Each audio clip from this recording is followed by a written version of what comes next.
For those who haven't seen the show, Squid Game is a 9-episode South Korean series that focuses on an establishment that recruits individuals that are struggling financially. The show centers around a middle-aged man named Gi-hun who lives with his elderly mother. He's divorced, he drinks a lot, and has racked up a lot of gambling debt that he can't begin to pay off. But just when his life seems to have hit rock bottom, he's given the chance to participate in a series of games with the promise of 45.6 billion won if he makes it to the end.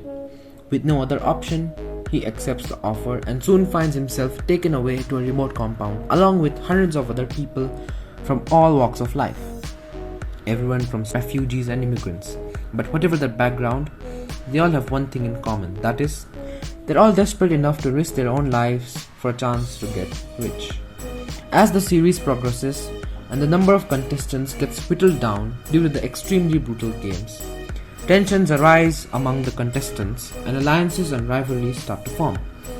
As suspicion and paranoia sets in, and with almost no restrictions on violence among the players, murders become a regular thing after the dark. It truly becomes a case of survival of the fittest. What is the point of Squid Game? The point of Squid Game is to explore human nature.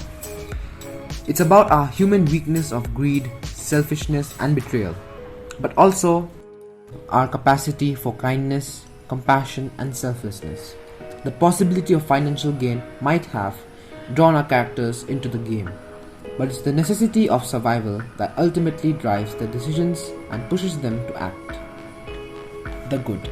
What I like about Squid Game is the way it constantly upends its dynamics between its characters, putting them in difficult situations that challenges them in different ways and prevents an individual from gaining an advantage. One game might revolve around physical strength, while the other may revolve around patience and resourcefulness. The choice you're faced to make at the start of a new game without knowing what the game is about can result in a very different experience. Do you choose to go first or do you choose to go last? Are you going to partner up with someone who is strong or with someone who is smart? The other thing I like about the show is how it portrays women. These aren't the usual flawless characters portrayed by Western media. They're not particularly heroic, nor are they a match for men in a physical fight, and are more of a liability in most challenges.